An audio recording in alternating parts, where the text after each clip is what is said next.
Subscribe करें देववाणी channel को और नोटिफिकेशन बेल दबाएं और ऑल करें, जिससे हमारी आने वाली नई वीडियोस का नोटिफिकेशन आपको जल्दी मिल जाएगा। जय श्री राम भक्तों। दोस्तों, ये कथा परम भक्त की है। गौर से सुनिए और अपने विचार कमेंट में जरूर दीजिए। चलिए कथा की ओर चलते हैं।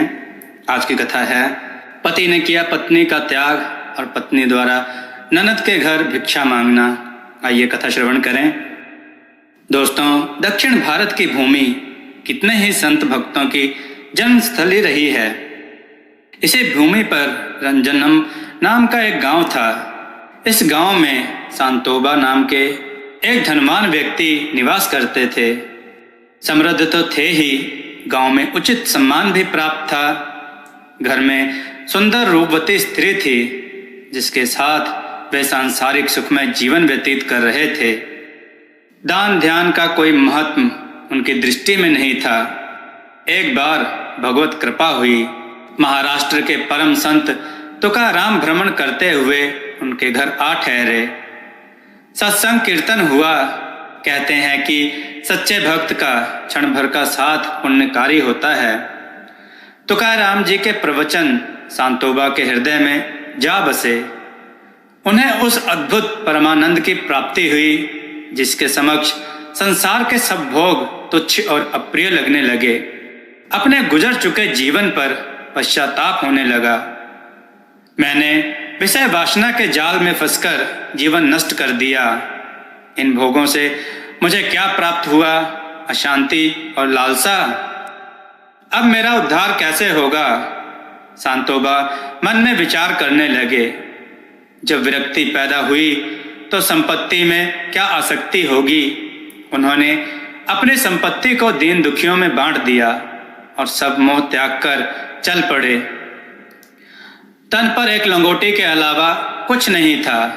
मार्ग में भीमा नदी थी, जिसमें बाढ़ आई हुई थी, परंतु जिसे भवसागर से पार उतरने की लगन थी, वह नदी के प्रवाह से क्यों डरता। उन्होंने तैरकर नदी पार की। घोर जंगल में एक गुफा में रहकर भजन करने लगे। सांतोबा के घर वालों को उनका घर छोड़कर जाना दुखमय लगा। उन्होंने उन्हें वापस लाने के लिए उनकी पत्नी को उनके पास भेजा। पत्नी भी पति के साथ रहने की इच्छुक थी। उसने निश्चय कर लिया कि या तो पतिदेव घर लौटेंगे या वह स्वयं उनके साथ रहेगी। यह एक सती स्त्री का धर्म होता है। वह जंगल में अपने पति के पास पहुंची और उनके समक्ष हाथ जोड़कर खड़ी हो गई। सांतोबा ने उन्हें देखा तक नहीं। उनके हृदय में कैसा भी मोह या उद्विग्नता नहीं आई। वह पूर्वतः भजन में लगे रहे। साध्वी स्त्री उनके चरणों में गिर पड़ी। स्वामी, आपने संसार माया से मुक्ति पा ली, यह तो उचित है, परंतु मेरे साथ यह अन्याय क्यों? मैं आपकी भार्या हूं और आप मेरे भगवान हैं। मैं आपके अलावा किसी अन्य भगवान को नहीं जानती। आप मुझे अपने चरणों से पृथक ना करें। सांतोबा के हृदय में कोई विकार नहीं था, परंतु पत्नी के प्रति उनका भी कोई धर्म था। यदि तुम वन में मेरी तरह रह सकती हो तो यहाँ रहो, सांतोबा ने कहा। यहाँ यह कार और आभूषण तुम्हें उतारने होंगे। जो आज्ञानाथ पतिव्रता ने अपने आभूषण उतार फेंके और तपस्विनी बनकर अपने पति की सेवा में लीन हो गई। अब दोनों भजन कीर्तन करने लगे। एक दिन सांतोबा ने अपनी पत्नी के धैर्य संयम की परीक्षा लेने के इरादे से उन्हें भिक्षा हेतु गांव भेजने का निश्चय किया। हमें रोटी खाए हुए बहुत दिन हो गए। तुम पास के गांव जाकर कुछ भिक्षा लेकर आ सको तो चली जाओ, सांतोबा ने कहा। पत्नी को तो आदेश सुनना था। वह चल पड़ी और समीप के गांव में पहुंची। उस गांव में सांतोबा की बहन की ससुराल थी। संयोग से वह उसी के द्वार जाकर भिक्षा मांगने लगी। जब ननद ने अपनी भाभी को भिक्षुक बने देखा तो बड़ी व्यथित हुई। भाभी, ऐसा क्या हो गया जिससे तुम्हें यह क्षुद्र कार्य करना पड़ा? ननद ने कातर स्वर में पूछा। मेरे माता पिता की छोड़ी सारी संपत्ति कहाँ गई? साध्वी ने सारी बात बताई और भिक्षा मांगी।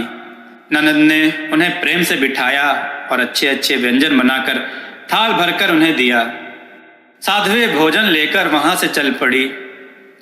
बीहड़ जंगल और दुर्गम रास्ता, पथरीली जमीन पर कई बार गिरते गिरते बची।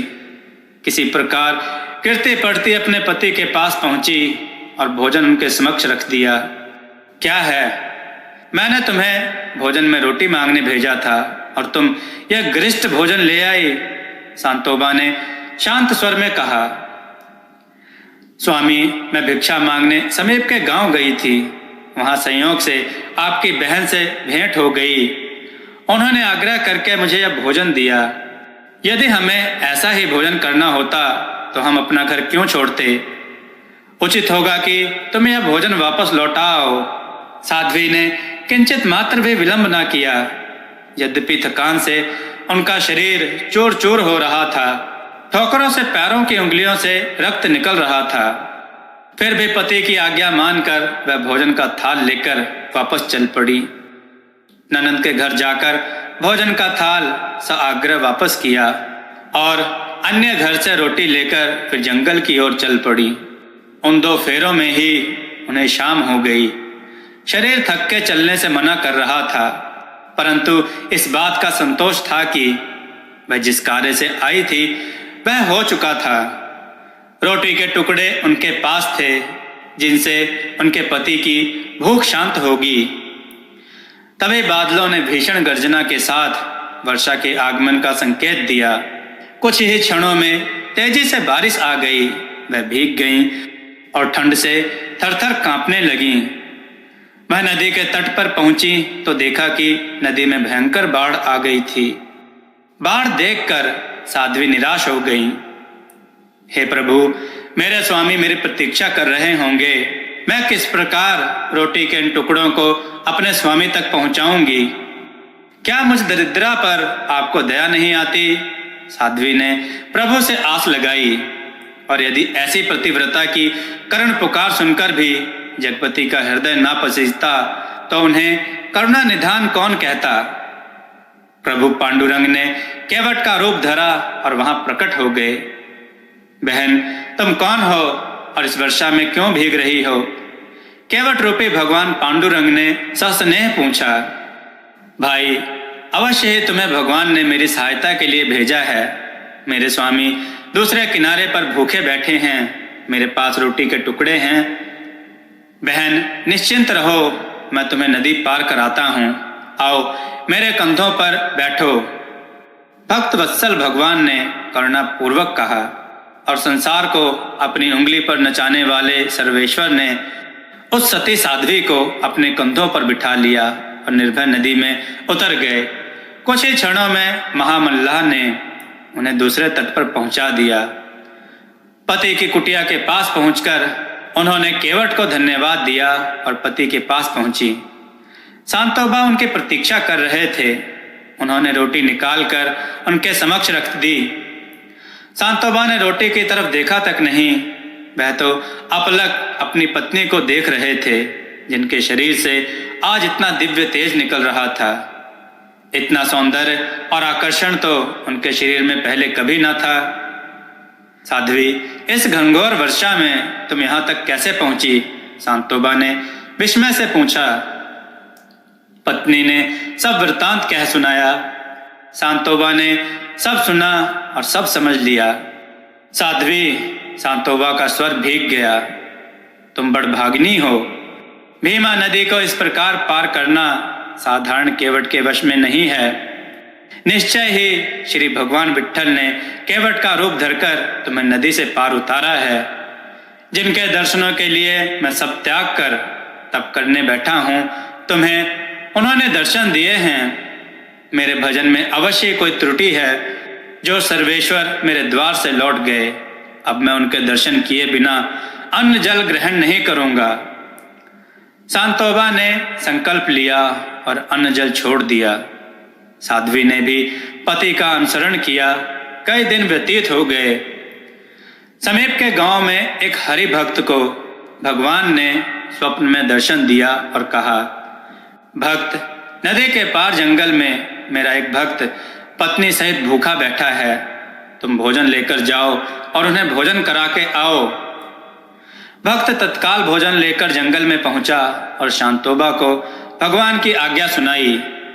भाई, तुम जो भी हो और तुम्हें किसी ने भी भेजा हो, मैं तब तक भोजन नहीं करूंगा जब तक भोजन भेजने वाले के दर्शन नहीं कर लेता। भक्त ने बहुत विनय की, परंतु शांतोबा ने हट ना छोड़ी। हार कर भक्त वहां से चले गए, भोजन वहीं पर छोड़ गए। हे प्रभु, क्या यह पदार्थ ही जीवन का सार है? इनका क्या महत्व है? प्रभु, मैं आपको छोड़कर इन्हें कैसे लूं?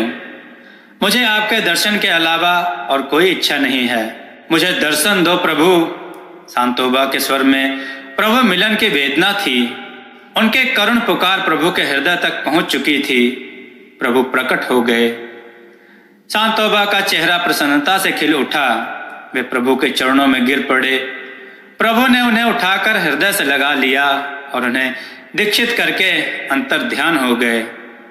अब शांतोबा का जीवन ही बदल गया।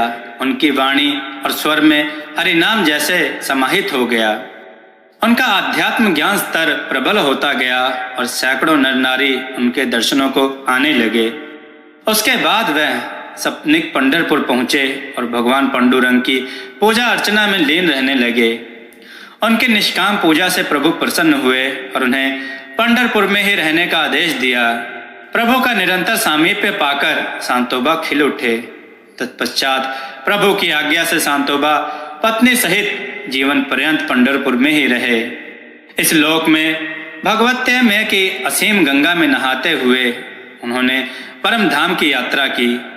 दोस्तों, आपको यह कथा कैसी लगी? अपने विचार और सुझाव कमेंट में जरूर दें। हमारी कथाओं को लाइक करें, हमारे चैनल को सब्सक्राइब करना ना भूलें। हमारी कथाओं को शेयर जरूर करें जिससे लोगों को अच्छा ज्ञान प्राप्त हो। जय श्री राम भक्तों।